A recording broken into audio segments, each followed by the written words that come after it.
Iran ইসরায়েলে চলমান লড়াই দীর্ঘমেয়াদী হবার আশঙ্কায় নিরাপত্তা বিশ্লেষকরা, এতে যুক্তরাষ্ট্রের প্রভাব কাজে না আসার ইঙ্গিত দিচ্ছেন তারা। এ নিয়ে আলোচনা করতে আমাদের সঙ্গে যোগ দিচ্ছেন চট্টগ্রাম বিশ্ববিদ্যালয়ের আন্তর্জাতিক সম্পর্ক বিভাগের অধ্যাপক ডক্টর ফরিদুল আলম। ডক্টর ফরিদুল আলম, আপনাকে স্বাগত জানাচ্ছি। ট্রাম্প বলছেন সংঘাত বন্ধে চুক্তি সম্ভব। ইরান ইসরায়েলের যে চলমান লড়াই, সেটি বিশ্লেষকরা যেটি বলছে যে দীর্ঘমেয়াদী হবে। যুক্তরাষ্ট্রের প্রভাব কি আদৌ কাজ হবে? বান্ডেল থাকলে প্রতি সেনমানিতে টাকা বাঁচবে। বিকাশ সেনমানি বান্ডেল কিনে জিতুন প্রতি লেনদেনে। আপনাকে ধন্যবাদ। যুক্তরাষ্ট্রের প্রভাব কতটুকু কাজ হবে এটি এখনো বোঝা যাচ্ছে না, তবে পরিস্থিতি পর্যবেক্ষণ করে যে বিষয়টি আমাদের সামনে এখন এসছে সেটি হচ্ছে যে ইরানের তরফ থেকে এটুকু আসলে এতটা আশঙ্কা করা হয়নি যে আলোচনার আড়ালে ইসরায়েল আচমকা এরকম ভাবে ইরানের উপর হামলা করবে এবং ইরানের সমস্ত গোপনীয়তা ভেদ করে এ ধরনের একটি হামলা যেভাবে পরিচালিত হয়েছে এরকম একটি হামলা হবে এটি ইরান নিজেও কল্পনা করতে পারেনি বলে আজকে আমরা যেটি খবর পেলাম যে ইরানের পক্ষ থেকে বলা হচ্ছে যে ইসরায়েল যদি থেমে যায় তাহলে ইরানও থেমে যাবে। এখন এই জায়গা থেকে ডোনাল্ড ট্রাম্প যে কথাটি বললেন, তিনি বললেন যে ইরান এবং ইসরায়েলের মধ্যে একটি চুক্তি করা সম্ভব, যুদ্ধবিরতি চুক্তি করা সম্ভব। সুতরাং এই জায়গাটি এখন কিন্তু ডিপেন্ড করছে ইসরায়েলের উপরে। আবার অন্যদিকে একটি আশঙ্কার বিষয় থেকে যাচ্ছে, আজকে বিকেল পর্যন্ত যে বিষয়টা জানা গেছে ইসরায়েলের পররাষ্ট্র এবং প্রতিরক্ষা দপ্তরের পক্ষ থেকে তারা যেটি বলছে একটি মুহূর্তের জন্য তারা হামলা বন্ধ করবে না ইরানে, অর্থাৎ তারা হামলা চালিয়ে যাবে। যদি হামলা চালিয়ে যায় তাহলে ইরানকেও আত্মরক্ষার্থে সেই হামলাকে মোকাবেলা করতে হবে, পাল্টা হামলা ইসরায়েলে পরিচালনা করতে হবে। সুতরাং ডোনাল্ড ট্রাম্পের জন্য বিষয়টি একটু কঠিনই হয়ে যাবে, তিনি যদিও এখানে মধ্যস্থতা করার চেষ্টা করেন। আর দ্বিতীয় কথা হচ্ছে একটি গুরুত্বপূর্ণ, না, আমরা যদি ইসরায়েলের হামলার কথাই ভাবি ইরানে, সেক্ষেত্রে যতটুকু প্রভাব যুক্তরাষ্ট্র অর্থাৎ ট্রাম্পের রয়েছে ইসরায়েলের উপর, তারা কি আসলে কোনো রকমের মদদ ছাড়াই ইরানে হামলা করেছে বলে আপনি মনে করেন? আমি তো মনে করি না।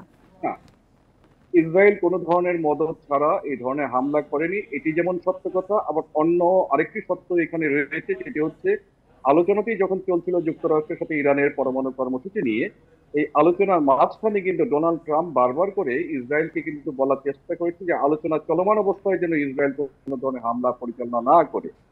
ইসরায়েল যে বিষয়টি স্পষ্ট হয়েছে যে এই হামলাটি যেটি পরিচালনা করেছে যুক্তরাষ্ট্র যদিও জানতো, কিন্তু এই হামলা পরিচালনার ক্ষেত্রে যুক্তরাষ্ট্রের সবুজ সংকেত রয়েছে, বিষয়টি কিন্তু এখনো সেরকম ভাবে স্পষ্ট না।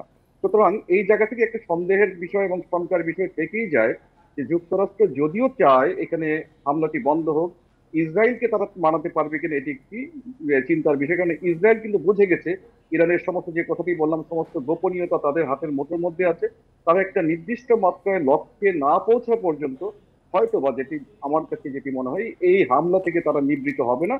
এবং হয়তো যখন নিবৃত হবে এই যে পরিস্থিতি দাঁড়িয়েছে, এই পরিস্থিতি আসলে বিশ্বকে কোন দিকে নিচ্ছে? আমরা এর মধ্যেই দেখেছি যে আল জাজিরায় ইরানের পক্ষ থেকে বলা হয়েছে তারা তৃতীয় পারমাণবিক কর্মসূচির দিকে যাচ্ছে। এটি আসলে কি বার্তা বহন করছে আমাদের জন্য?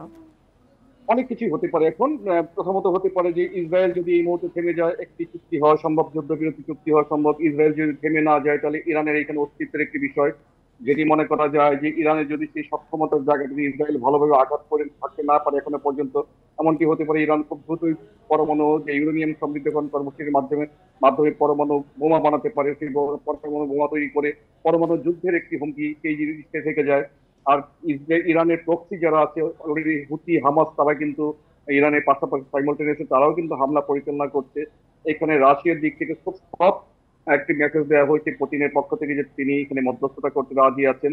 এখানে সফট মেসেজ দেওয়া হয়েছে, যদি সফট মেসেজটিকে তারা ঠিক মতো রিসিভ করতে না পারে, রাশিয়ার সাথে ইরানের একটি স্ট্র্যাটেজিক একটি প্যাক্ট আছে, সেইটা আলোকে রাশিয়া এবং রাশিয়ার সাথে যে চীন এখানে ইনভলভ হয়ে যায়, সবকিছু একটি সম্ভাবনার জায়গা থেকে যায়। যদি খুব দ্রুত বলতে 7 দিন 10 দিন বা 15 দিনের মধ্যে আসলে আমি সম্ভাবনাই বলবো না, এটা আশঙ্কাই বলবো যে বিশ্ববাসীর জন্য যে তৃতীয় বিশ্বযুদ্ধের যে আলোচনা আসলে উঠে আসছে বারবার, সেটি কতটা আশঙ্কা আপনি দেখেন?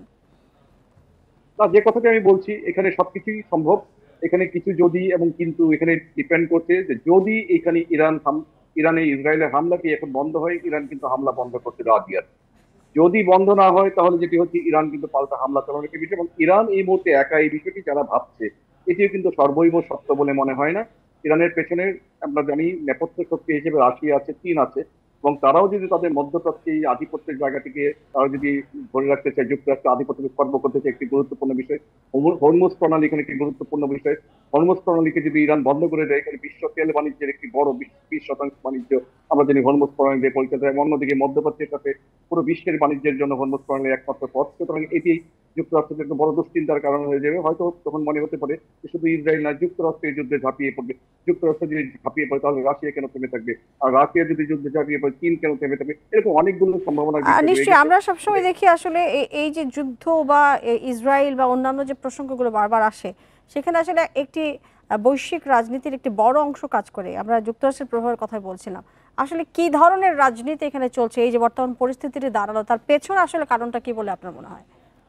বর্তমান পরিস্থিতির পেছনে সবচেয়ে বড় কারণটা হচ্ছে মধ্যপ্রাচ্যের রাজনীতিতে ইসরায়েল এখানে নির্বিঘ্ন থাকতে চায়। ইসরায়েলের জন্য সবচেয়ে বড় দুশ্চিন্তার বিষয় হচ্ছে ইরানের পরমাণু কর্মসূচি, এবং ইরানের পরমাণু কর্মসূচি থেকে ইরানকে নিবৃত্ত করার জন্য নানা রকম চেষ্টা বহু বছর ধরে হয়ে আসছিল। এখানে মূলত সূচনাটা যেটি করেছেন ডোনাল্ড ট্রাম্প, ইরান এবং 6 জাতির মধ্যে যে পরমাণু চুক্তি যেটি হয়েছিল, সেই চুক্তি থেকে কিন্তু ডোনাল্ড ট্রাম্প মার্কিন যুক্তরাষ্ট্রকে বের করে নিয়েছেন ইসরায়েলের নিরাপত্তার কথা ভেবে।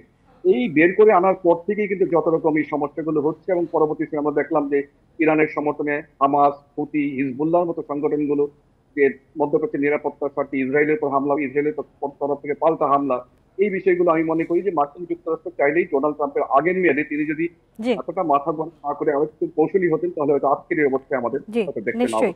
জনাব ফরিদুল আলম, আপনাকে অনেক ধন্যবাদ আমাদের সাথে যুক্ত হয়ে এই বিষয়ে আলোচনা করবার জন্য।